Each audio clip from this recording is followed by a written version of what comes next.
Welcome to SUSD Spotlight, your go-to source for all things happening within the district.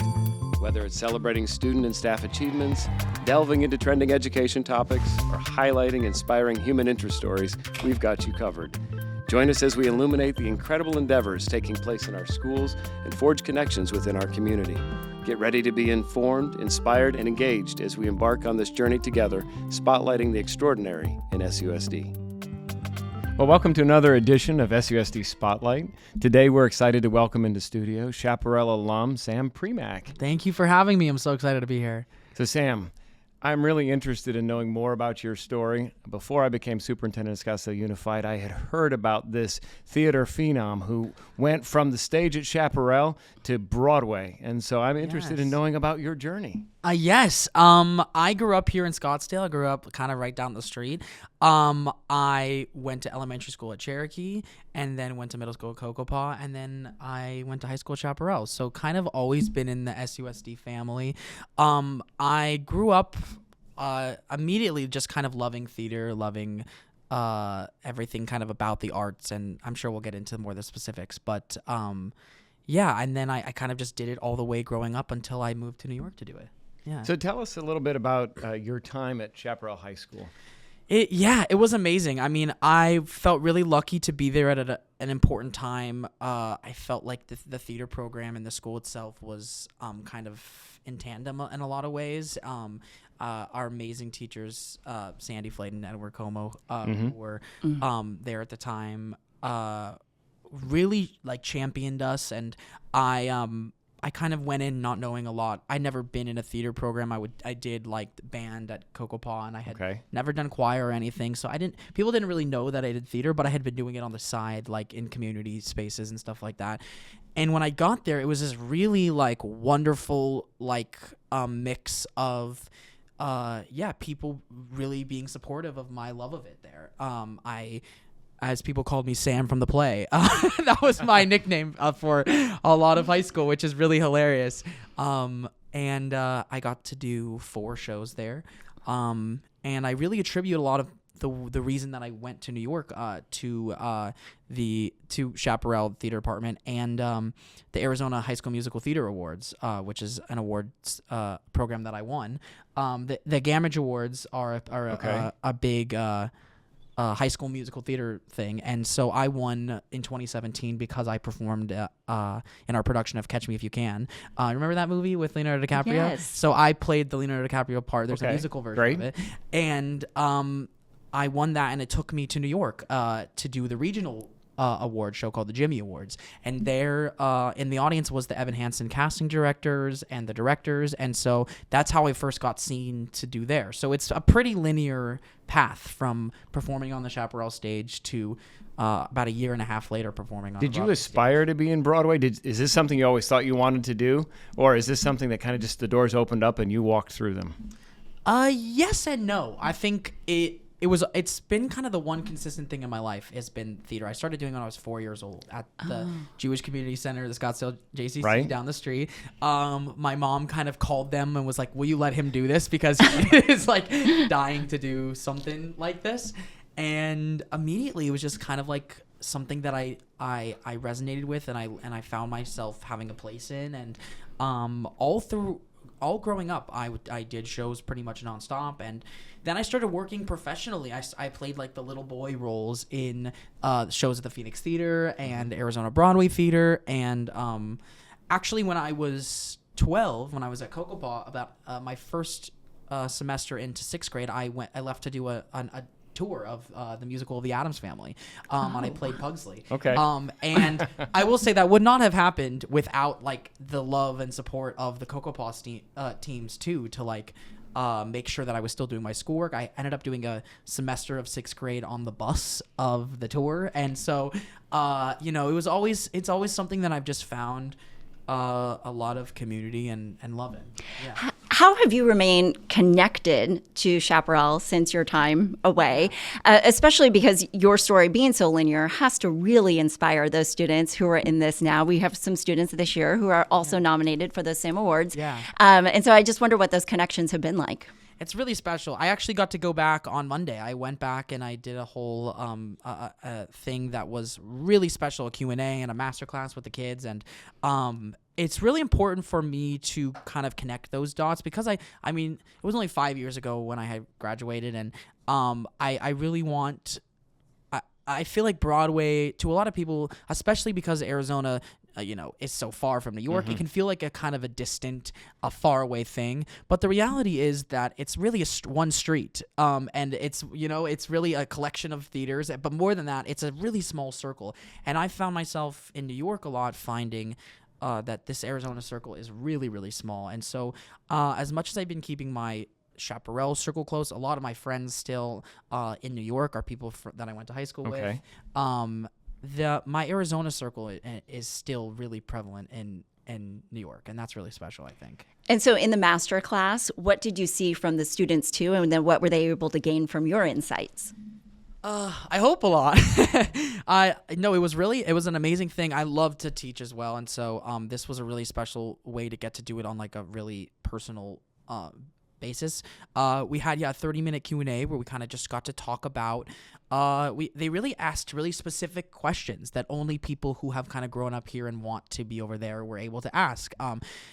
Just kind of about the Arizona high school awards and about kind of theater at large in this community and there in the similarities. And then we were able to really kind of get into the weeds of performing, and I felt like they really had a lot of interesting things to say, and they brought in really exciting choices to sing, and I feel like we really got to work one-on-one. One of the students was we did a production of Les Mis when I was a senior in high school, and we brought in some kids that were like in 7th and 8th grade to play like the kid roles, and now they're juniors and sophomores at school, and so it was really cool to get to see them kind of grow up too, and so it was a cool thing. And I understand you left behind a very nice token of appreciation.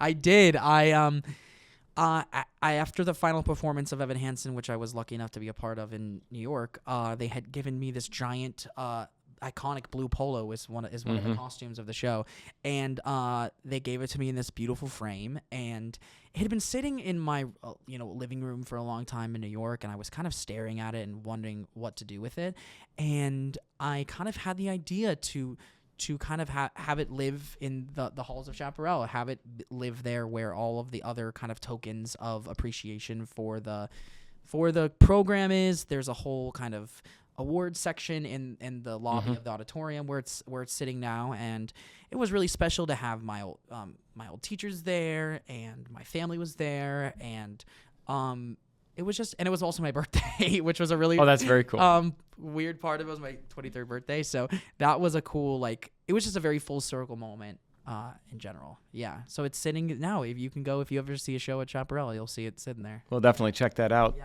So speaking of Evan Hansen, what was the highlight for you as you think about your time in the production, and now that it's come to a close? What memories do you have? Oh my gosh, so much. I mean, I started I was 17. I did it from 17 to 21. So it was a huge stretch of my young adult life, with COVID right in the middle too, which was a whole other part of it, which was really interesting. I was on the tour when we shut down. I lost my job for a year and a half because everything was shut down. So there was a lot of heartbreak, and the hill of the ups and downs were really apparent in it. But I think the most gratifying thing was getting to close the show in New York 2 Septembers ago. It was a really special moment for the show. The show had come back, it had done really well, and it was just time for it. Its time had come, and I was really honored to be the representative of most of the original cast came, and a lot of people that I really looked up to were there, and all the creatives. And so from someone who really kind of started, kind of in the mailroom of the show, I was an understudy for almost 2 years, kind of sitting in the back waiting for my chance. So to get that opportunity and for it to be in that giant way at the end was a really cool thing. But what an amazing break that you earned. And yet this is an industry where, man, you got to be resilient. And we talk about that a lot with our students, is about how to build that resiliency. Yeah. And so I wonder what advice you might have for some of our students in this industry, or any, but certainly this. Oh my gosh. I mean, I have heard the word no more than I've ever heard any word in the last 2 years. It's an extremely difficult hill to continue to climb every day, especially if this is something that you love to do. But I think that if you love it and if you're passionate about it, and for me, this is the only thing that I really know how to do, and this is a world that I've kind of grown up living in. The fight to get back to the stage is worth it once you're back up there, I think, and that just kind of never stop trying if it's something that you really love, because I think people will see that you have a real passion for it, and I think that's kind of gotten me to where I am today. And what's next for you? What projects are you working on, or what do you envision in the future here? I've been doing. So I live in New York now. I've been doing a lot of readings and workshops of new musicals, which is really exciting. Stuff that maybe you'll see, maybe you'll never see. It's really exciting. Kind of that world of the. It sometimes takes upwards of 5 to 10 years for a show to make it from its first workshop to the Broadway stage, or it might never. So there's a lot of trial and error in the creation of it that I'm really interested in now that I've kind of done the one thing that I wanted to. I love taking the kind of behind the scenes route. And then some more shows. I have a show later this year that I haven't been announced, so I can't really say what it is, but that's going to be in Connecticut, and so just kind of shows around, and I really am looking forward to it. I don't really know, but that's kind of the fun of it, is you kind of have to be open for whatever comes your way, because everything is very last minute, and everything is kind of up in the air until it's concrete. So, yeah. So outside of Evan Hansen, what's your favorite musical? Ooh, that is a great question, because I spent so long with that. So that is probably my favorite one. But I mean, one of my favorites is Jesus Christ Superstar, which is a great one. There's a musical called Pippin that I really love. There's I don't know. Those are the two of the big ones that had the biggest impact on me. I saw productions of it regionally here, or in the community, and they really had a big impact on me. So those are probably the two big ones. Are those shows you were ever able to be a part of, or just shows you Yes, enjoyed? I got to do one. I got to do Jesus Christ Superstar as Jesus at Spotlight Youth Theater in Peoria. But I'd love to get to do Judas, which is the other big role in the show one day. That's like a huge dream role of mine that I'm speaking out into the universe that someone would like to cast me as that. So, yeah. Yeah. Such fun. Well, thank you for coming back and sharing so much of your wisdom with our students, and then additionally with our community. I love to hear about all the different ways that our community theater, in addition to the programs that are in our schools, really support this kind of future endeavor. I recently saw Mean Girls. I know, Dr. Menzel, you saw Mean Girls too. There. And the talent in our district is spectacular, and that at Chaparral, it truly is professional grade theater. Gosh, definitely. And I would not have had the confidence or kind of the ability to just walk right into the professional space without the professionalism of the youth theaters here and the high school theaters. It's really important. So I always like to ask our guests to think about or reflect on a teacher or a person in the school system that really had a positive impact in your life. In this environment, sometimes teachers may be undervalued, and I want to elevate the profession. Yeah. And I would like to give you an opportunity to give a shout out to someone who really made a difference in your life that you could shine a light on. Yeah, I think the big one for me is Sandy Flayton. She has been a champion of mine since I stepped on the Chaparral grounds. She has been a continued supporter of mine throughout the years. Her and Mimi Hernandez too, who was at Cocopa, who was one of the band teachers. The two of them really lifted me up, and it's really, or I think she's now Mimi Borders. But the two of them really had a profound impact on me, and just championing me to continue to keep going in the weird little crack of the schools that I was finding myself in. And I definitely would not be here without Miss Flayton, wanting to do Catch Me If You Can, wanting to submit to all the awards, and championing me for those two. So I have to thank them both. Well, I appreciate you sharing that. I think the world of both of those individuals you mentioned. I think they're tremendous assets in Scottsdale Unified. And, when you can see the potential in someone, support their dream, and then be able to celebrate the accomplishments that the students have had, it's pretty significant. Yeah. So we want to thank you again for being here. One of the things that I also do is whenever I find an SUSD alum, I like to present them with an SUSD legacy pin.